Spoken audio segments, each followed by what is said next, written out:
তিনজন যুবক আর একটা মেয়ে। এমন সাহসিকতা দেখে পুরো বিশ্ব তাক লেগে গেছে। সব দেশের মিডিয়াতে তাদের এই কর্মকাণ্ডের ভিডিও ভাইরাল হয়েছে। এটা চীনের প্রধানমন্ত্রীর চোখে এড়ালো না। সেটা দেখে তিনি খুবই রাগান্বিত হলো এবং সে তার প্ল্যান সাকসেসফুল হবে না এটা ভেবে রাগান্বিত হয়ে তার কর্মচারী জনকে বাংলাদেশে পাঠালো। জন বাংলাদেশে এসেছে নিলয়কে মেরে ফেলতে।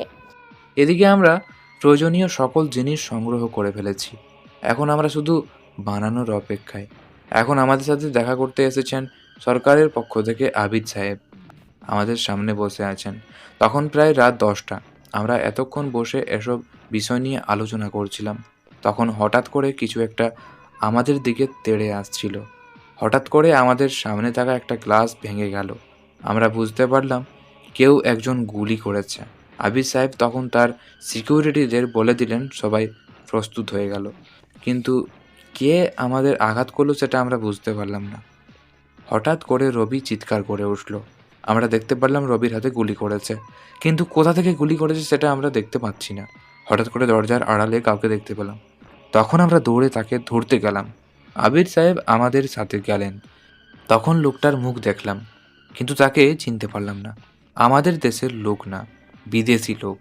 আমরা তখন তাকে দেখে চিনতে পারলাম না। তখন লোকটা পালিয়ে গেল।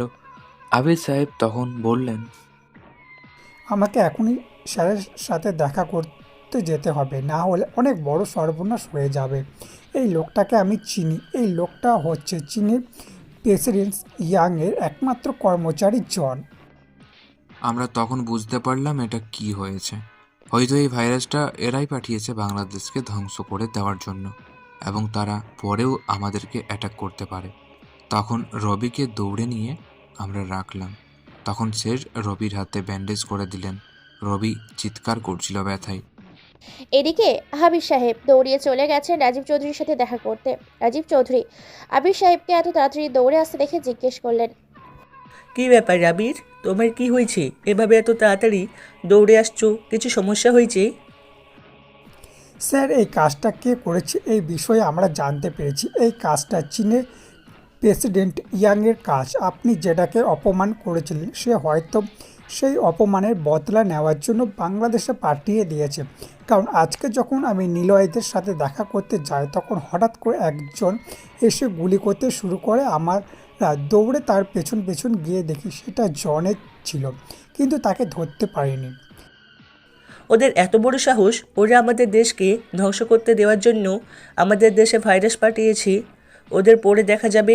এখন ভ্যাকসিনের বিষয়টা দেখো, ওরা যেন এটা নষ্ট করতে না পারে।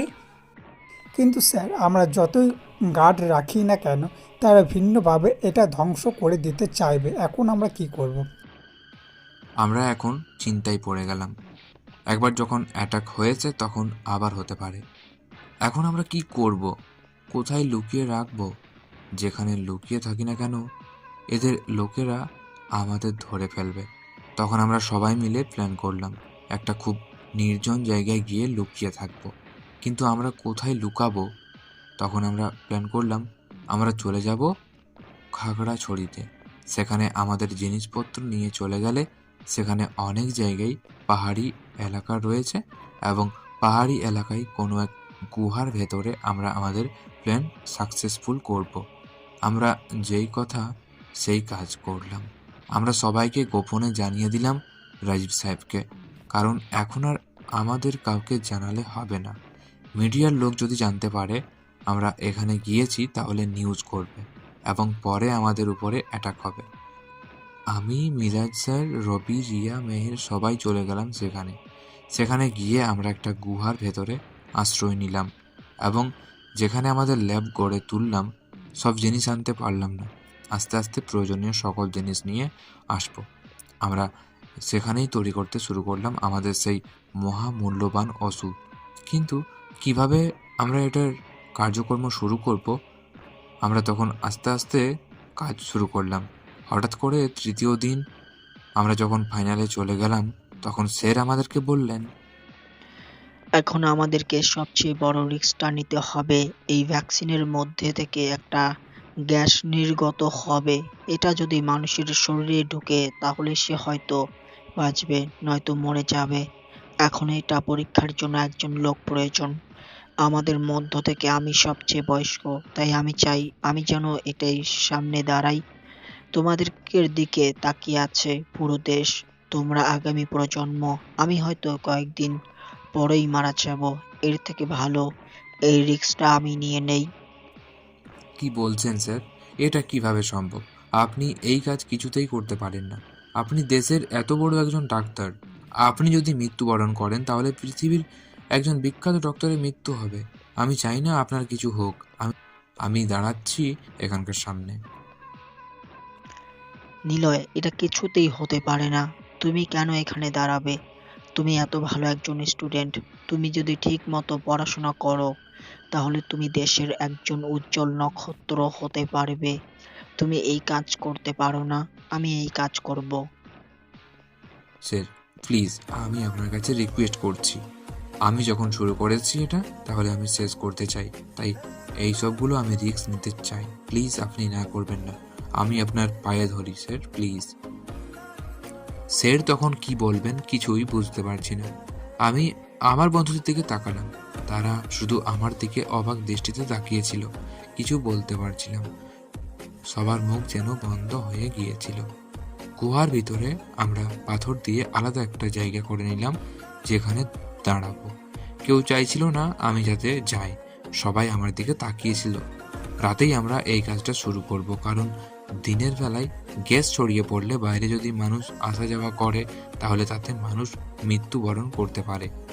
তাই আমরা রাতে করার প্ল্যান করলাম এবং বিকালের দিকে আমি প্রস্তুত হয়ে নিলাম।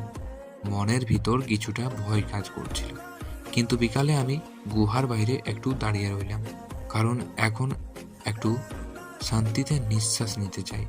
যদি আর কোনোদিন এই নিঃশ্বাস নিতে না পারি তাহলে কি হবে? হঠাৎ করে আমার পিঠে ভারী কিছু অনুভব করলাম। দেখলাম আমার পিঠে কেউ কান্না করছে। জড়িয়ে ধরে আমি পিছনে ফিরে তাকাতেই দেখি রিয়া আমাকে জড়িয়ে ধরে কান্না করছে। আমি কিছুই বুঝতে পারছি না। রিয়া আমার দিকে তাকিয়ে বলল, প্লিজ নিলয়, তুই এই কাজটা করিস না। আমার খুব ভয় লাগছে। তোকে আমি একটা কথা বলতে চাই। জানি না আর কোনোদিনও তোকে বলতে পারবো কি না, তাই তোকে বলে দিতে চাই। আমি তোকে প্রচণ্ড ভালোবাসি, সেই কলেজ লাইফ থেকে। তোকে আমি ভালোবাসি, কিন্তু কোনোদিনও বলতে পারিনি আমাদের বন্ধুত্ব নষ্ট হওয়ার ভয়ে। প্লিজ। আমি তখন তার দিকে তাকিয়ে আছি। সে এতটা করুণ দৃষ্টিতে আমার দিকে তাকিয়ে কথাগুলো বলছিল। সে দেখতে অসম্ভব সুন্দর এবং আমিও তাকে পছন্দ করি। কিন্তু এখন আমি কি করব? সে আমার দিকে তাকিয়ে কান্না করছে। আমি তখন তাকে জড়িয়ে ধরলাম। সে আমাকে বলল, প্লিজ, তুই এই কাজটা করিস না। তুই আমাকে দিয়ে দে, আমি এই কাজটা করি। আমার তো বাবা মারা গেছেন, আমার বেঁচে থেকে কী লাভ? মা যে কোনোভাবে চলে যাবেন। কিন্তু তুই এত ভালো একজন স্টুডেন্ট এবং তোর মতো সেই প্রতিভা আছে। তুই ভালো কিছু করতে পারবি। প্লিজ, তুই এই কাজটা করিস না। আমাকে দিয়ে দে, আমি মরে যাই। তুই মরে গেলে আমার ভালোবাসার কি হবে? আর এটাতে যে মরে যাব এটা কি শিওর? বাঁচতেও তো পারি আমরা। তাই এসব নিয়ে চিন্তা করিস না। আমরা নিশ্চিত এই ভ্যাকসিনটা বানাতে পারবো এবং আমরা সফল হব। মনোবল রাখ। রিয়া কান্না করেই যাচ্ছে। তখন আমি তাকে থামাতে পারছি না। সে আমাকে জড়িয়ে ধরে আছে। তখন মেহের পেছন থেকে বলে উঠল, ভালো ভালো, এখানে ভালোবাসা চলতেছে আর আমাদেরকে ভেতরে রেখে বন্দি করা হয়েছে, তাই না? তোরা আসলেই খারাপ। হ্যাঁ বন্ধু, আমাদের দুজনকে ভিতরে রেখে তারা এখানে বাইরে এসে প্রেম ভালোবাসা করছে, আমাদেরকে ভিতরে বন্দি করে রেখে, তাই না? তোদেরকে এখনই পাহাড় থেকে ফেলে দিয়ে মেরে ফেলবো। আমি তখন হেসে সবাইকে জড়িয়ে ধরলাম। সবাই আমাকে জড়িয়ে ধরে এসে কান্না করে দিল। সবার মনেই ভয়। আমার তাদের কান্না দেখে কিছুটা ভয় লাগলেও তাদেরকে সান্ত্বনা দেওয়ার জন্য মনোবল রাখলাম। সন্ধ্যার পর আমাদের শুরু হলো পরীক্ষা। আমি গিয়ে গ্লাসে তৈরি একটা ঘরের ভিতরে ঢুকলাম এবং সেই গ্যাসটা ছেড়ে দেওয়া হলো, কারণ আমাদের কাছে এখন ভাইরাস আক্রান্ত কোনো মানুষ নেই। যদি আমরা এখানে ভাইরাস আক্রান্ত কোনো মানুষকে নিয়ে আসি তাহলে এই এলাকায় ভাইরাস ছড়িয়ে পড়তে পারে। তাই আমরা শুধু ভালো একজন মানুষকে এই গ্যাস প্রয়োগ করে দেখছিলাম। যদি মানুষের শরীরে অ্যান্টিবডি তৈরি হয়ে যায় তাহলে বোঝা যাবে এই কাজটা সফল হয়েছে। আমরা তখন রেডি হয়ে গেলাম। আমি সবার থেকে পারমিশন নিয়ে ঢুকে বললাম, গ্লাসের ভিতরে গ্লাসের বাইরে দাঁড়িয়ে কান্না করার দৃশ্য দেখছিলাম। সবাই কান্না করছে। গ্যাস ছেড়ে দেওয়া হলো। ভিতরটা কেমন জানি একটা শীতল অনুভব হচ্ছিল। কিছুক্ষণ পর কিছুটা কাশি চলে আসলো। তখন বাইরে তাকিয়ে দেখলাম আরো বেশি কান্না করছে। বুঝতে পারলাম তারা হয়তো আমার কাশি দেখে ভয় পাচ্ছে, কিন্তু আমি স্বাভাবিক ছিলাম। আমার শুধু ভিতরে হালকা হালকা ঠান্ডা লাগছে, মনে হচ্ছিল বুকের ভিতরে এসি ছেড়ে দিয়েছে, এমন অবস্থা। আমি তখন তাদের দিকে তাকিয়ে শান্ত হতে বললাম। তারা আমার দিকে তাকিয়ে আছে। প্রায় 10 মিনিট এভাবে থাকলাম। এরপর আমাকে বের করে আনা হলো এবং স্যার পরীক্ষা নিরীক্ষা করলেন এবং সেই রিপোর্ট পাঠিয়ে দিলেন হেড অফিসে। সবার মুখে হাসি দেখতে পারলাম। আমি সবাইকে গিয়ে জড়িয়ে ধরলাম। তখন তারা পরের দিন আমাদেরকে রিপোর্ট দিল। আমার রোগ প্রতিরোধ ক্ষমতা প্রায় দ্বিগুণ হয়ে গেছে। তখন আমরা বুঝতে পারলাম আমাদের এটা কাজ করতে শুরু করেছে। আমাদের খুশি আর দেখে কে। তখন আমরা হাসতে হাসতে সেখান থেকে বেরিয়ে চলে আসলাম সরকারের কাছে এবং রাজীব চৌধুরীর সাথে যোগাযোগ করলাম। তিনি আমাদেরকে ডেকে নিয়ে আসলেন। আমরা তখন ঢাকা মেডিকেল কলেজে চলে গেলাম এবং সেখানে একটা বাচ্চার উপর প্রথম ট্রাই করলাম আমাদের ওষুধ, কারণ আমাদের ওষুধের ক্ষমতা আমরা চেক করতে চাইছিলাম। যদি বাচ্চা সুস্থ হয়ে যায় তাহলে বড় মানুষের উপর ট্রাই করব। আমরা তখন উৎসুক দৃষ্টিতে একটা বাচ্চার উপর ইঞ্জেকশন পুশ করে দাঁড়িয়েছিলাম।